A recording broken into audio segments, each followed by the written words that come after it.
And now, the conclusion. The replicator didn't have a code for a brand. Holy we're all gonna die! What the hell? Boimler, wait up! I would tell Boimler to calm down, but this is how I would react. Hello, Internet, I'm Ren, and today I want to talk about the Star Trek Lower Decks series finale, The New Next Generation. I wanted to love this finale since, generally speaking, I really do love Lower Decks. But ultimately, it was a bit of a mixed bag, and a lot of characters and storylines were left feeling somewhat unresolved. That said, there's still a ton to love about it, and it's a really good episode of Lower Decks, even if it feels a smidge underwhelming as a series finale this long in the making. But I can't say much more without spoilers, so let's get into it. Spoilers for Lower Decks generally, but especially The New Next Generation. We start with a cold open to a sinister Klingon fleet captain, Relga, and her rat-like Targ plotting against the Federation. Set course for the border. Maybe we can antagonize Starfleet into a fight. Before the special delivery Kim Soliton bomb is dropped next to them and turns one of their ships into disco Klingons before wiping them out. And Relga gets exactly what she needs for revenge on Mach and Malor for the death of her brothers. The Kratos has been destroyed. Shall I report this to command? No! This is exactly what I needed. Then we pick up approximately where we last saw the Cerritos gang, on break in the ship's bar. Since when does everyone bring work to the bar? Tendi and Talin are sciencing together happily. Bubbles are corbed. It is a foundational element of artificial gravity. But Ruthy is mad at the Cerritos because it's having issues connecting to his implant. I've been trying to fix the stupid old plasma router, which should be easy with my implant, but the Cerrito systems are too old. Bluetooth, am I right? Boimler is still enjoying his alt-universe pad. That beard looks good. I hate it. I didn't actually crib all that much. Uh-huh. What do you want to drink? Something called a bramble? Until he receives the message from William. Higher universe? Stannis, use my reality. Why would you do this to your friend? And immediately panics. Holy we're all gonna die! What the hell? Boimler, wait up! What are we screaming about? They take it to the captain. Mom, I know this is coming from nowhere and we're just junior officers, but we have to take it seriously. And she listens to them and calls command right away. I agree. Oh, you do? Let's get command on the line, now. Whoa, what, really? Boimler praises her on her captaining in a way that's honestly a bit condescending. Thanks! Man, that is good captaining. Like, what is that supposed to mean? We cut to Mach and Malor's little delivery ship. A captain must be vigilant. With the liver blood wine, what danger will we encounter? A leaky barrel? When Relga suddenly drops in and sets up her frame job. You destroyed one of my ships. I was lucky to survive. We don't know what you're talking about! Somehow, no idea how they can believably argue that this bird of prey was destroyed with, like, a truck. But okay. Anyways, she fires on them, and Malor prevents a kamikaze. Sorry, brother, but today is not a good day to die! Forcing them to flee and seek asylum with the Cerritos. We are requesting asylum! Yeah, hey guys, sort of bad timing. Good. I do not want asylum. Yes, you do! Where Malor is excited to take advantage of the amenities. How do you have an appetite after running for battle? All our snacks are made of bugs! They have salty and sweet! And may in fact confirm that all Klingon snacks are gach.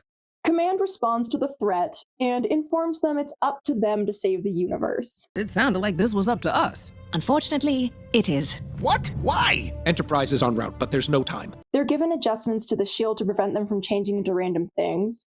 Boo. How the hell are we supposed to do this if our heads are turning into cactuses? I've calculated adjustments for your shield harmonics. They should block the effects of the field. But it needs to be installed. Meanwhile, poor Boimler gets blamed for William's decision. You sent a universe-destroying rift to your own dimension? It wasn't me, it was William. Looks like the Boimlers have given us no choice. Let's move, people. Engineering is a hive of activity working on the shield mods, and Rutherford continues to grouse about the Cerritos. My implant could do this twice as fast if we didn't have to use history's oldest relays. Although Ollie seems to be fitting in well. Quantum filtering is live! Shields are updated, Captain, but I don't think Starfleet took into account the hull. And it's nice to see her revisited.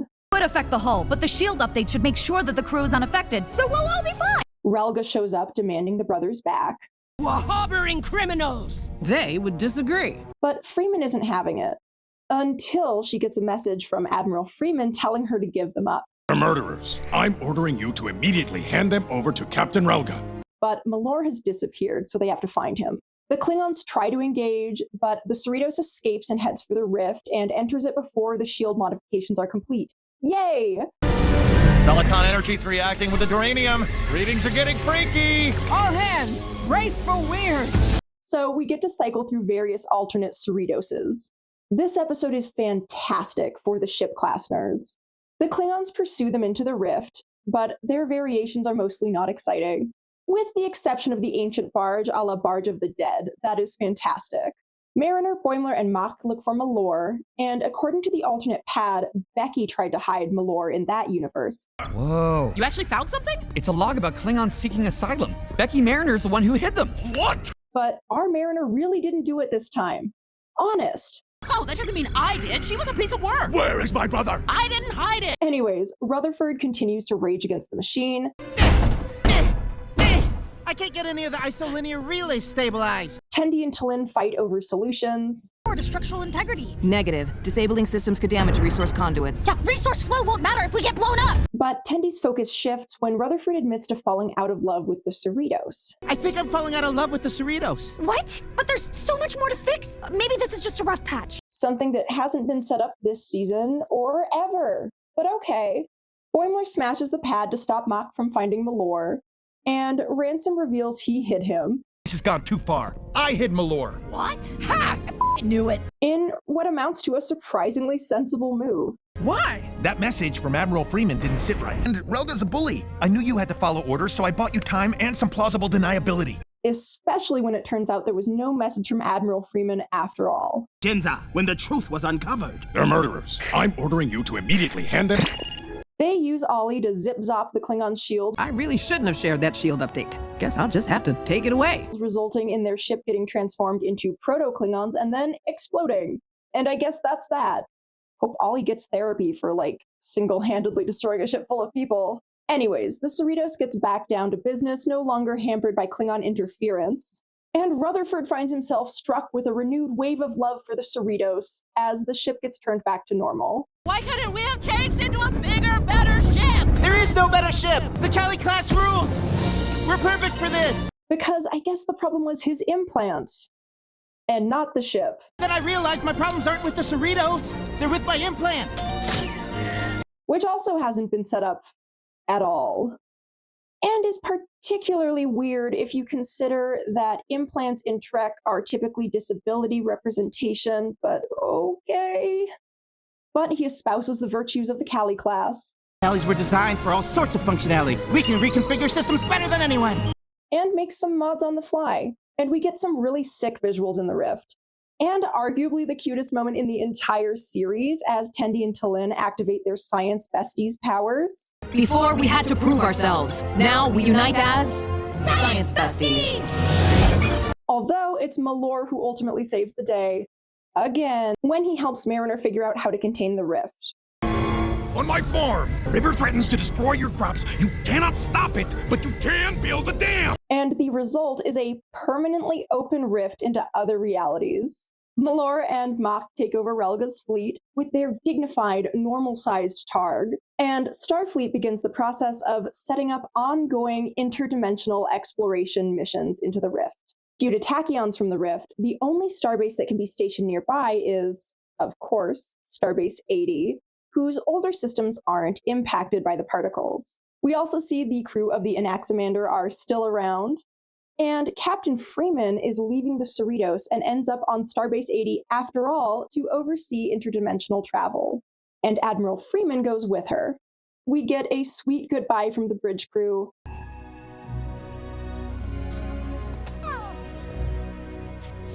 And of course from Mariner. When you first arrived, I didn't think you'd last a week. Now, I'm proud to say that you don't need me. They've come so far, and this scene did make me tear up a little. It's my turn to go on an adventure. But at least we're basically totally set up for a DS9-esque Starbase 80 spinoff, right? Right? And Tendi and Rutherford flirt shamelessly. It does feel weird to be so organic, though. Blech. I think you look very handsome. Oh, thanks, Tendi. Wow. Which doesn't escape T'Lyn's notice. I was unaware of your romantic affection. Oh no, we're just friends. My head feels hot. What? It's adorable. And Mariner and Boimler settle in with them.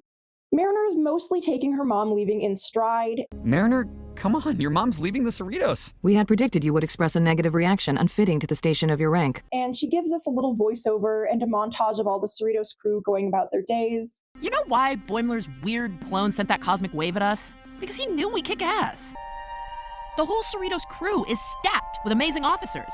Including O'Connor, the dude who ascended back in season 1. I don't want to ascend! No! Drop and roll! He suddenly just gets yeeted back into sickbay. There are just so many great little callbacks here. Hey, wait, is that the sex ghost? This isn't the end of a story, it's the beginning. We're gonna make her proud. But Mariner is still Mariner. Wow, that's such a healthy way of looking at it. Yeah. I did get mad and set my bed on fire. Wait, what? And Ransom then takes the bridge as the captain. Captain Freeman's aboard Starbase 80. Captain Ransom. Thank you, Mr. Shax. And bafflingly promotes Mariner and Boimler to co-first officers. The two of you have a chance of making it work as provisional first officers. What? That's not a thing. If I were a long-serving bridge officer, I'd be pissed. I mean, honestly, they've been lieutenants junior grade for like a minute. Regardless, Ransom will undoubtedly make many other questionable choices as captain. The next one being his very silly new catchphrase for going to warp. Engage the core. To which the crew reacts appropriately. Don't make this our lives, Come sir. on, you don't want to set that tone. Sir. What if this is a 5-year mission? Engage the core! And that's it. That's the show. Overall, it was a pretty solid finale, but it fell a bit short in terms of being one of the best episodes of Lower Decks. And I wouldn't call it a perfect follow-up to Fisher Quest or a standout in Star Trek series finales generally. It just had a lot of problems and ultimately left a lot feeling unresolved. While it was great seeing Mach and Malor again, and a lot of their jokes really hit, the Klingon politics made the episode feel a little crowded and sort of robbed us of a chance to really see the Lower Decks crew work closely together one last time. Although I did like the resolution of Mach's storyline. But Malor's Starfleet arc when? Another big issue with the episode is Rutherford's brief and sudden arc of falling in and out of love with the Cerritos. It came out of nowhere, which is a missed opportunity when they could have built this up over the course of the season. There was even a good chance for a setup in the premiere with alternate almost bored Rutherford to give our Rutherford a reason to be more introspective about his relationship with his implants. And there were lots of opportunities to show him losing the joy for engineering in all of his various engineering background tasks, since that's all we saw him do this season. Instead, he's treading water all season, and this issue isn't introduced until the finale when it's almost immediately resolved in the same episode. This really sucks, because Rutherford arguably has had less of an arc than any of our other leads throughout the series. He's always just been happy and generally well-adjusted. So this could have been interesting to work throughout the season. But it was just too little too late in the finale. Although the blushy exchange with Tendi almost makes it forgivable, my only other major nitpick is the implications of an open portal into alternate realities is absolutely bonkers and stretches suspension of disbelief to the max. Like, this is how you get so many Lorcas. And it's absolutely questionable to send ships on missions to alternate universes when it would be so easy to just switcheroo someone. But I can't deny I do love the opportunity for shenanigans that it produces if we ever hear about this ever again. So I don't necessarily hate it, I just think the writers didn't consider all of the potential consequences of a rift like this. That said, I mostly liked the finale. It does a pretty good job of tying up some loose ends and wrapping up at least Mariner and Freeman's story. Their goodbye was so touching, and Starbase 80 coming back into things was great. I love that Freeman actually decided she wants to be there after spending so long fighting it. Mariner and Boimler being co-first officers is silly, but sort of works with Tendi and T'Lyn being science besties for their senior science officer role, although it makes absolutely no sense whatsoever, especially from the perspective of, like, running a starship. This finale was extra bittersweet because so much in Lower Decks feels unresolved. And we likely won't get to see any more of the Cerritos' adventures, at least not for a very long time. But there were a lot of great little moments and jokes in this episode, like Shax lamenting that he couldn't play around with the Terran weapons. By the prophets, our weapons are amazing! No, weapons are down! And of course, the confirmation that he and Ta'ana are still together, Want to play Sexy Treasure Island on the holodeck? Only if I get to be along, John. God, I love you. And in love. And I gotta say, the action was also really exciting and entertaining. Overall, it was a solid episode of Lower Decks and a pretty good send-off to one of Trek's most unusual but lovable series. I'm really sad to see it go, but I'm excited for all the new Trek on the horizon, and I hope it eventually does include these characters again. But that's just my opinion. What did you think of the series finale and Lower Decks overall? Any characters you'd have liked to see featured more in this season? Let me know in the comments down below. Like, share, and subscribe for more videos. See you next time. Wiedersehen.